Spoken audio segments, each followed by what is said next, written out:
College. An institution offering higher education, potential professional connections, opportunities to become specialized in a particular subject you're passionate about, and the possibility of getting a job in your field after graduation. Well, I hate to burst your bubble, guys, but that's not the reality. For some of us, because of reasons. But this isn't what today's video is about. Instead, I'm going to be sharing with you guys what I wish I'd learned before going to college. And now, let's get into the video. Oh my god, I don't know what to say here. Hello nerds, what's up? It's your girl Najah Marie back with another video. And today, I'm coming at you guys with the 5 things I wish I knew before I started college.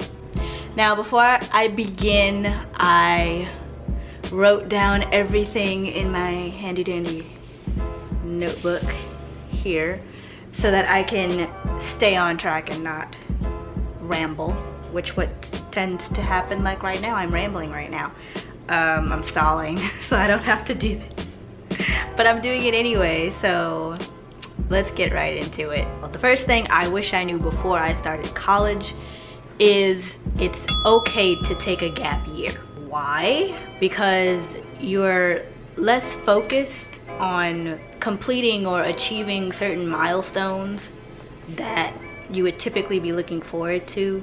For example, graduating college, getting a degree, buying a house with the husband and the car and the 2.5 kids and the white picket fence. So like your typical American dream type of milestones. And with the gap year, you're also less likely to focus on making other people happy. You actually get to focus on what you want to do and what makes you happy compared to just going to college just to please your parents or somebody else close to you that you admire or look up to. Number 2, community college is better than enrolling in university right after high school. Why, you may ask? Well, it costs less, so it's cheaper, and your financial aid can cover most of your expenses, and you may even get some refund money from your financial aid in some cases. Now, I'm not saying that that's applicable to everybody, but in some cases you may have leftover financial aid funds that can be used for other things. You get your basics done. So you spend 2 years in community college getting your basics out of the way, so that when you transfer to a university or 4-year, you actually only spend 2 years at the university taking classes that go towards your degree. So you actually spend less time and money in a university. The courses are easier depending on the professor. You may get a class that might be a little bit more difficult, but that is to be expected in the university realm. Going to community college before university, it also helps you make the transition from like the high school curriculum into the college curriculum, college life, a lot easier in university. The third thing I wish I knew before I started college is to not bite off more than you can chew. What I mean by that specifically is that the courses are more advanced, which requires you to do a lot more studying. Of course, and this is to give you like a bit of a background into my education. In high school, I took a couple of AP classes. I was used to that workload, to that course load, but I thought that since I'm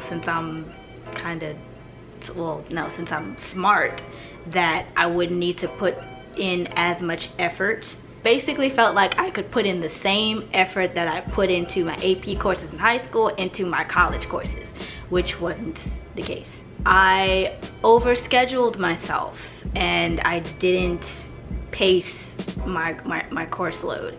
So when I got accepted into university, I went in with the game plan of, okay, I'm going to finish, like I'm going to schedule myself in as many classes as I possibly can so that I can finish in less than 4 years and not have a lot of debt once I graduated. And let me tell you, that was the worst idea I could have ever had. I wound up scheduling like my class schedule wound up being 18 hours in my freshman year. That is way too many classes for you to be taking, period.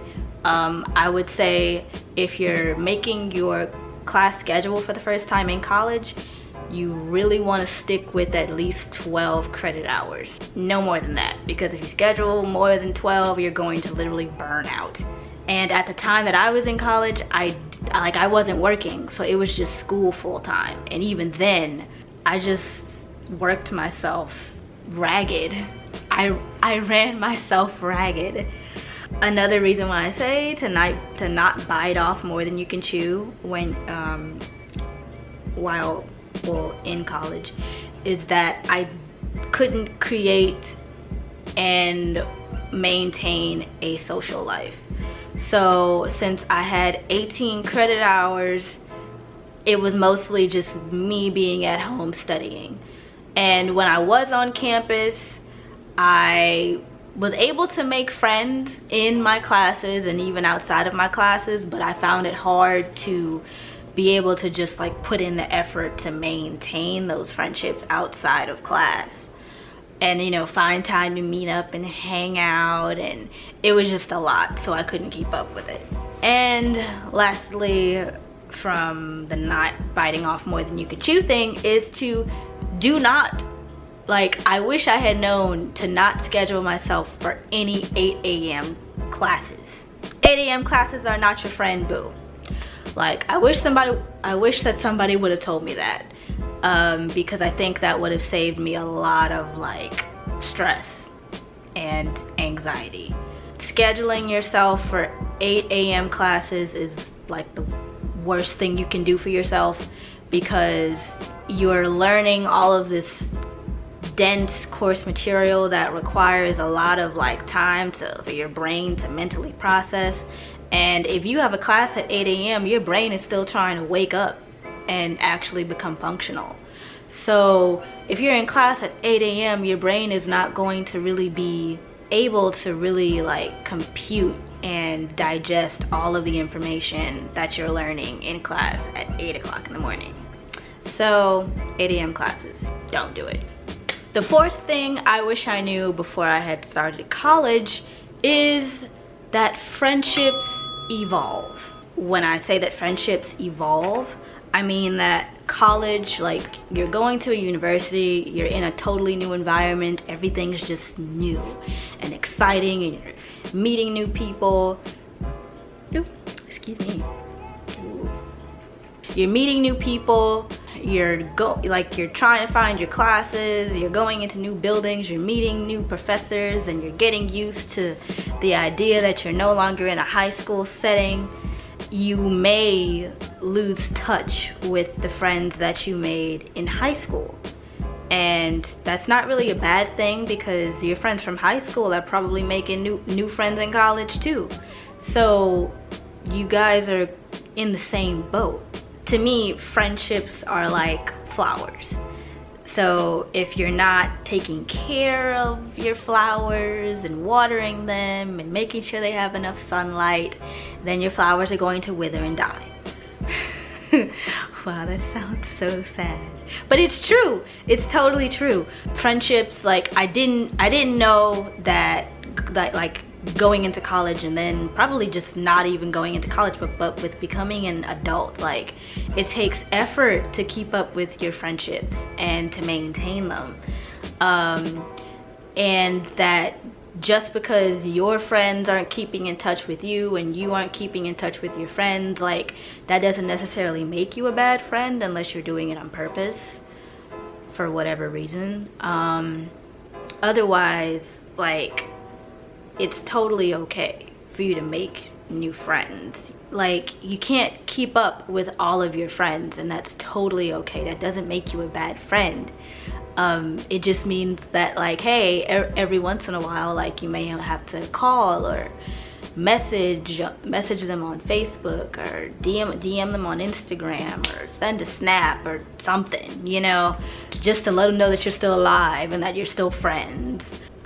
And last but not least, the fifth thing I wish I knew before I started college is that self-care is a priority. Your grades can't be good if you're not good. So if your mental health isn't okay, if your physical health is not okay, then your grades are going to suffer. You're not going to be functional in class.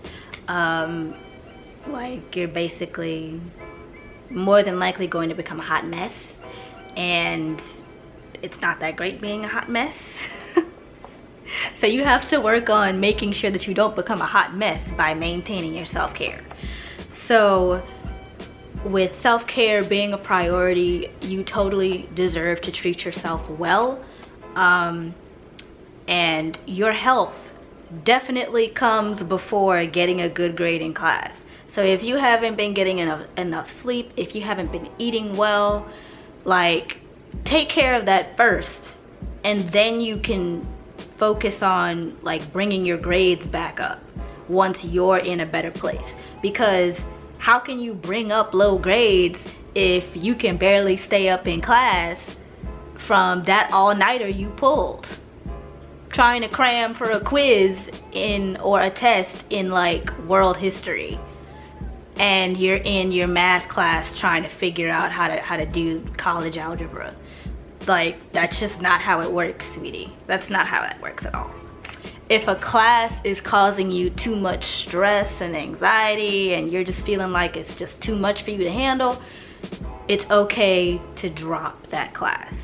That doesn't mean that you're a failure if you drop it.